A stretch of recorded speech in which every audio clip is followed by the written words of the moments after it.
Kim Ryan Jefferson here, and I am host of FabFit TV. And I wanted to today, talk about something that really troubles me when it comes to women and our health. And the big thing that I feel troubled about is stress.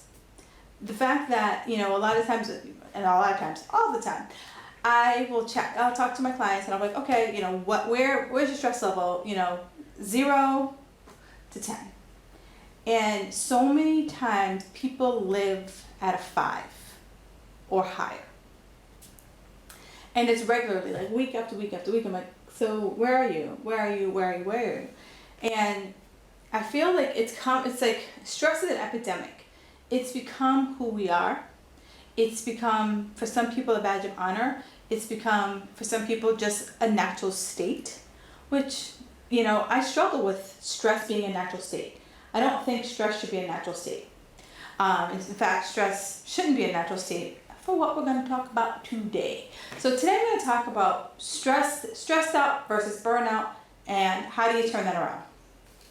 So it wasn't until the late 60s that a psychologist was looking at the healthcare field and realized that how many people were burning out from the healthcare field just because they're givers. They're working crazy hours, working revolving shifts, and they literally were just flaming out from all the stress and pressure. I mean, who could blame them? You're trying to, your job is to save someone's life. No pressure, right?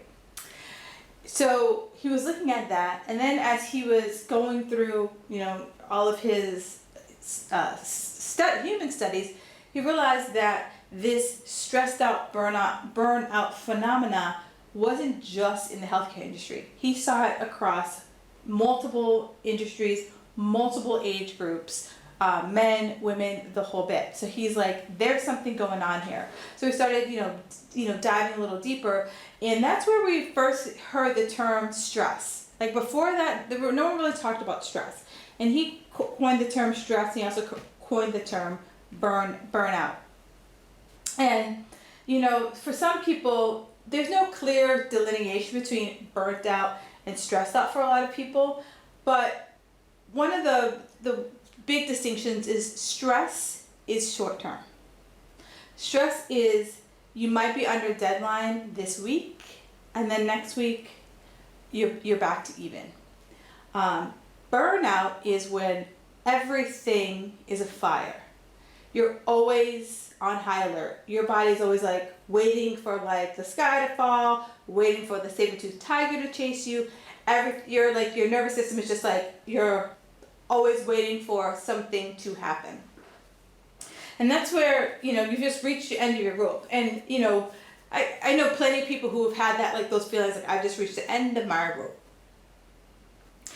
And for us, we were hardwired to have a stress mechanism.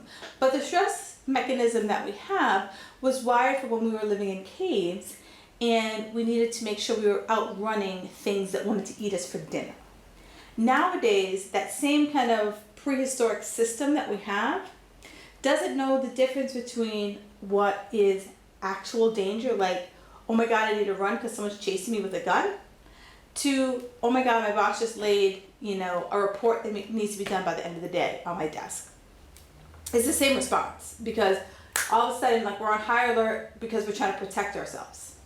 You're trying to protect yourself from your boss dumping crap in your lap versus running from a guy who's chasing you with a gun. And your body doesn't know what is an actual danger versus perceived danger. And the more stress that we're underneath, it really screws with our biological systems. The more we're under stress, the more our immune system is challenged, because all of those hormones that are sent out to create the cortisol, the adrenaline, to get us to run, to get us to be able to lift a car off our baby if we need to, they get called out, and it's a false alarm. So they're just floating around and a lot of those are fat storing hormones. And for most of us, we don't want to store extra fat. It also, you know, our adrenals are probably about this big. And for all the havoc that for the havoc that it wreaks on our body, it should be bigger than this, right? And when we burn out our adrenals, you've heard, I don't know if it's just in my industry, but like so many people are suffering from adrenal fatigue, and that's because they have just like pressed the danger button so much that they've burned it out. It's kind of like when you're a little kid and you played the game Ding Dong Ditch, and you rang someone's doorbell and you sprinted away, and then you went to go hide to see how long it took them to get to the door. Please tell me someone else did that, because that was a really popular game in my neighborhood. It was awesome. But you know, that's what it is. You're playing Ding Dong Ditch with your hormones. You're playing Ding Dong Ditch with your adrenals. And at some point, your adrenals are like, I ain't coming to the door. I don't care how many times you ring it. And, you know, here's where you kind of have to take a look at, how do I manage this? Because the more stressed out we get and we lead to this burnout, our bodies are really smart and they're really adaptive. So all the circuits that are firing in our brain when we get stressed out, instead of going through the long route for stress, your body starts to recognize that this is a state that you're always in. So it'll completely shortcut all the different paths, and it'll just go right to pressing the button of like, this is danger.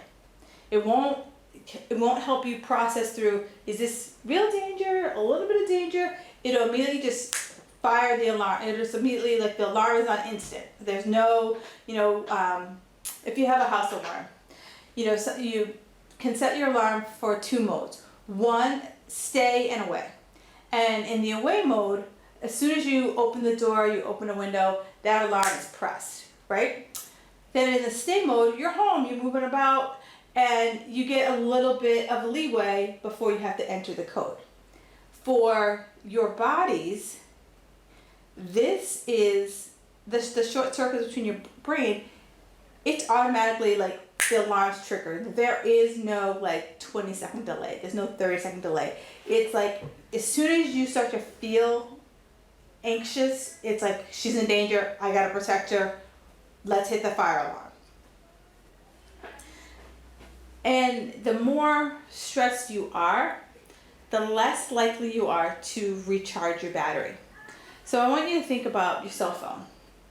Would you ever go a week without charging your cell phone? Would you ever just be like, it's fine, it's fine? Well, that's how we are with our body. Like, we know that most of us plug our cell phones in every night before we go to bed. Most of us, depending on how much we use it, we might need to charge during the day.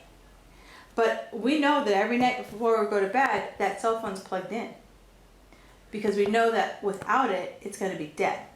And that's pretty much us. Like, we need to plug in. We need to recharge in order to get to where we want to be. We need to recharge so that we're fresh, so that we are able to think clearly. And sometimes we don't think so clearly when we're stressed out. So, how do you know? And the best way I can describe stress is that you feel helpless. Like, you just feel like, no matter what you do, you can't get ahead. It could manifest as physical.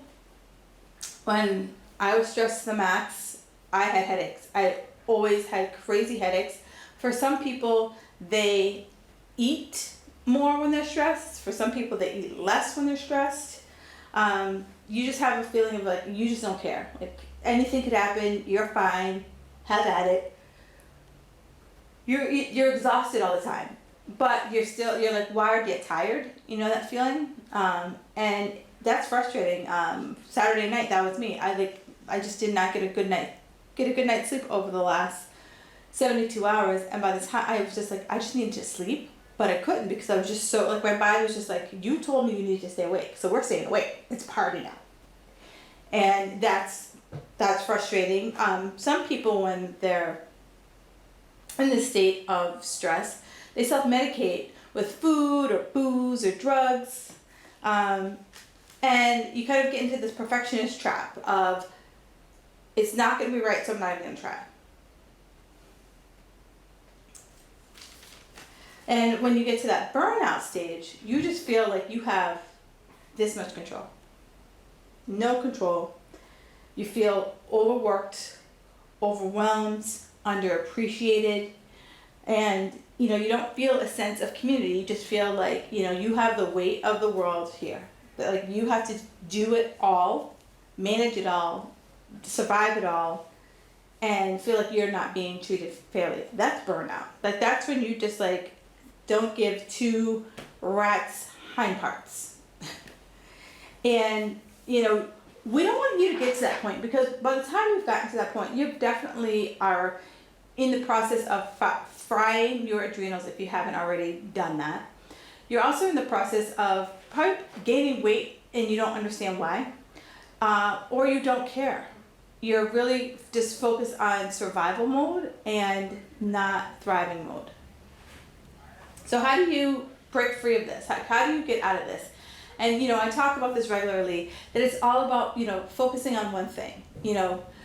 Your to-do list has a to-do list, and I was that person. And for me, one of the best things I ever did was to just have 3 things on my to-do list, like three things that were legit on fire. And I know it's so easy to be like, well, everything's on fire. Seriously, pick one thing, like pick 3 things that are on fire, and if you were to solve those 3 things, like it would be a good flippin' day. So one of the things I always say is move. When I was really stressed out, that is really what broke me free of this downward spiral. I would just, me and my pod mate at the time, we would go for a walk. And that was just like me just getting out and just stepping away from my desk, stepping away from all the malarkey, and going for a walk. A little goes a long way. It could be, going for a walk as little as 3 times a week. Here it's really nice. It's May, and it's Memorial Day weekend, and it's really nice to just get outside. The weather's cooperating. Just get outside, clear your head, and just be at one with nature. Sleep. I know that so many of us will be like, I'll sleep when I'm dead. Can we change that? Focus on getting at least 7 to 8 hours of sleep. And I've talked about sleep a lot on this program, and you want to create that bedtime ritual, something that makes you look forward to going to bed. Eating. You want to eat smart. Make wise choices, because when you're stressed, it's really difficult to make wise choices, because sometimes you're just like, either I need to eat, so whatever's the fastest and quickest thing you're shoveling in your mouth, or you're a stress eater, so you're just eating things that make you feel comfortable, like comfort foods, or you go the complete opposite and you're just not eating at all, and you just you're letting the stress take away your appetite. So you really want to focus on real whole foods, non-processed, the best foods that you can possibly afford to have take into your body, and water. You can survive longer without food than you can survive without water. And it's an excellent way to detox. So all the kind of like excess hormones that are coursing through your body during your periods of stress, that water will help push out those extra hormones, so that you're not storing them and they're not just floating around in your body, wreaking havoc. And understand what triggers you. And so when I say trigger, is that, there might be a person that no matter, they could breathe, and they are just like, that's them. They just breathe the wrong way, and you're just like, I can't. And if there's a way for you to not be with them, some of that could be a person who works with you. I've had plenty of people that I've worked with that they were a trigger for me, and some of them didn't even know that they were a trigger for me, but I just was like, I did my best to like position myself so I didn't sit next to them at meetings. I did myself to position myself so that I didn't have to do projects with them, because they were that person who just like took my stress level from here to here. The other trigger could be foods. You know, is there a food that as soon as you get stressed, it's your go-to, it's your boo. You need to have it, you need to eat it all the time. And then by the time you figure out that you need to stop eating it, it's bags and bags are gone. Are there situations, you know, are there situations that you find yourself in that stressed out place? You know, is it having too much to do? And can you ask your boss, you know, to help you prioritize your time? Because sometimes we don't ask for help. We just assume that, you know, we get this to-do list, projects are dumped on us, and we're not sure, like, we're not sure what the answer should be. And it's true. I mean, and it's clear and it's fine that you don't know what the answer should be. And so maybe it's just a matter of clarifying, getting your boss to clarify priorities. And for someone who, like myself, you know, I work for me, it's me taking that step back and like saying, okay, I can only do but so much. What can I do? And being honest with yourself that, you know what, you can't do it all. Despite what people say, we really can't do it all. We need to pick our battles, and it's this all or nothing mentality that can also be a nice big fat trigger for you. So nowadays what I do is I do my best to avoid situations that I know will make me feel triggered. It could be, you know, family members that make you feel triggered. It could be, you know, your kids that just know the right button to push on you. Your spouse might know the right button to push on you. And having that mindset that, you know what, I'm not going to play. You know, it could be you just walking out of the room. It could be you just, you know, saying, I'm not going to play. Just something so that it diffuses the situation. You know, you become your own bomb squad. That's the word I'm looking for. You become your own bomb squad so that, you know, that person, you know the person triggers you, you know that person just breathes and you're just like, oh, eye roll. Then just smile and just know, like, you know what, everything's gonna be okay. You might smile like you know, an idiot, but it's your way of not feeding into the situation that's going to make you cuckoo later down the road. And, you know, have a support system. The support system can be anything. It could be a friend, it could be a mentor, a coach, anything. Something that really, someone who really can, you know, I say we need like two types of people in our lives. We need that person who, you know, you go to them and you say, this is what happened, this is what's going on in my life, and they're like, oh girl, I got you. Hug it out, you know, rub your back, woo woo woo, all that good stuff.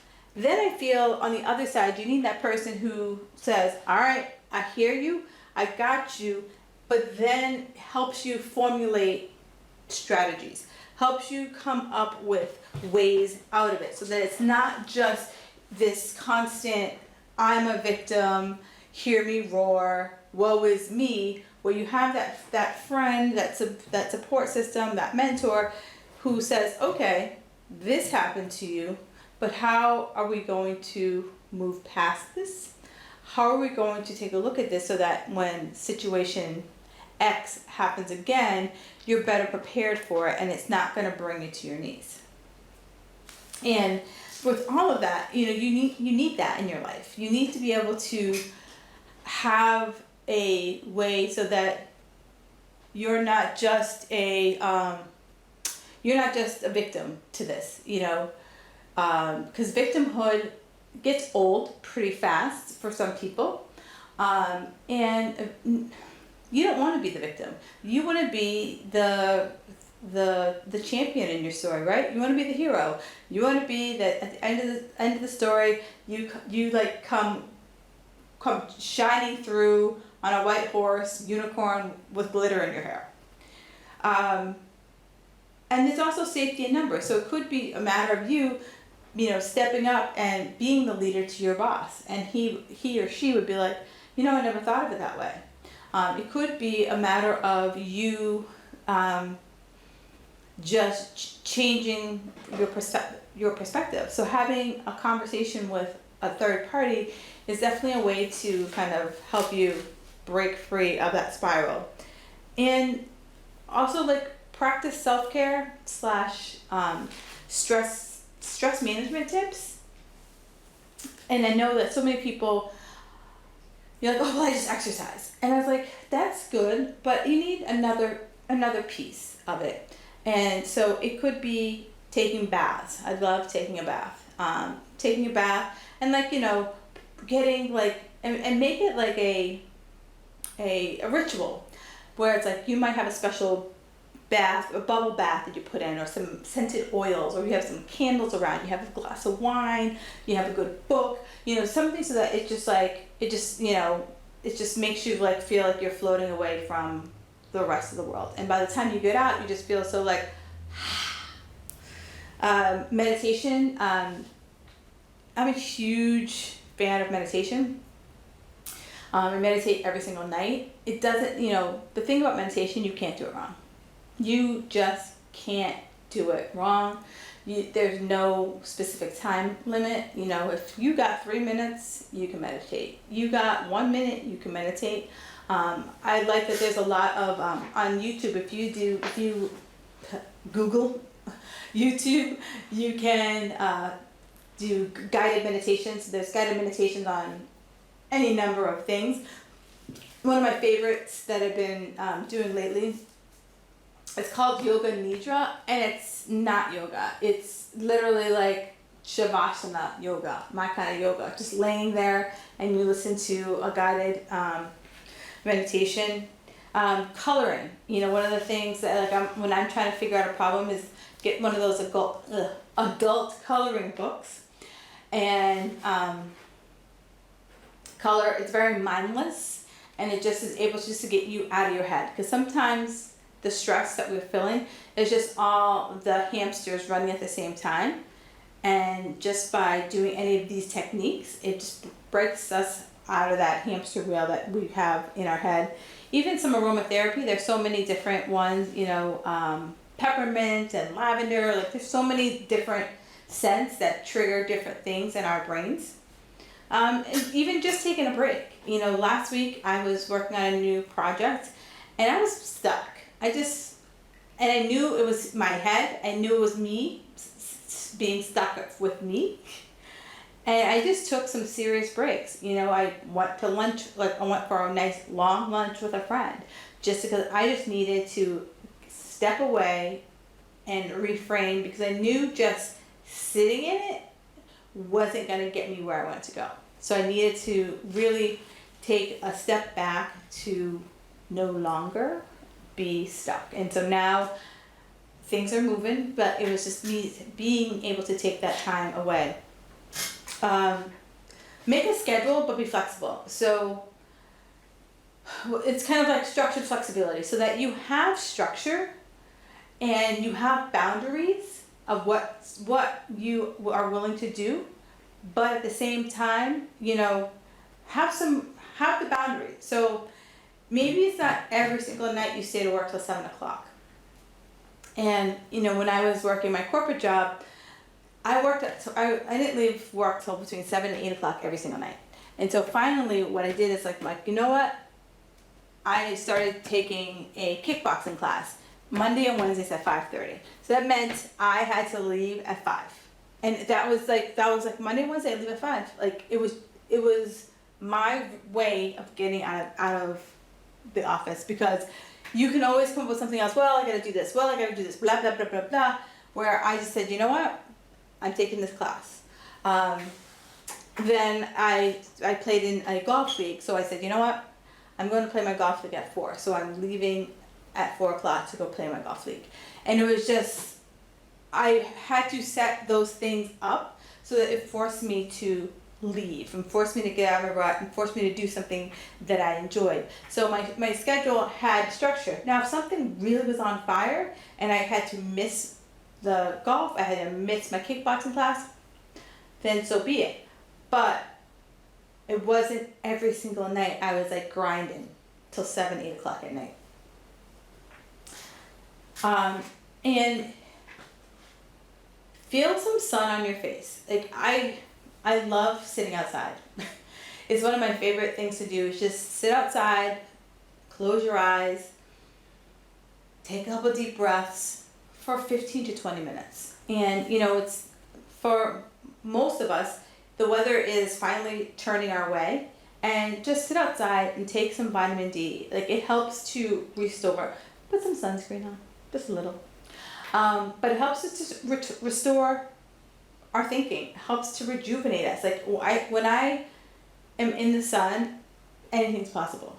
It's those like dreary, cloudy days that I'm like, ugh, it's dreary and cloudy. I feel dreary and cloudy on the inside. But for most of us, those that vitamin D is a nice recharge. It's kind of like we plugged our phone into the wall. We plugged our body into the wall and we took in the natural vitamin D. You want to double down on that? Be near water. Good golly molly. It is a game changer if you're able to combine the sun with water. So it's okay to be stressed out from time to time. It's okay to like have a feeling of overwhelm from time to time, but it's not an everyday thing. It shouldn't fade into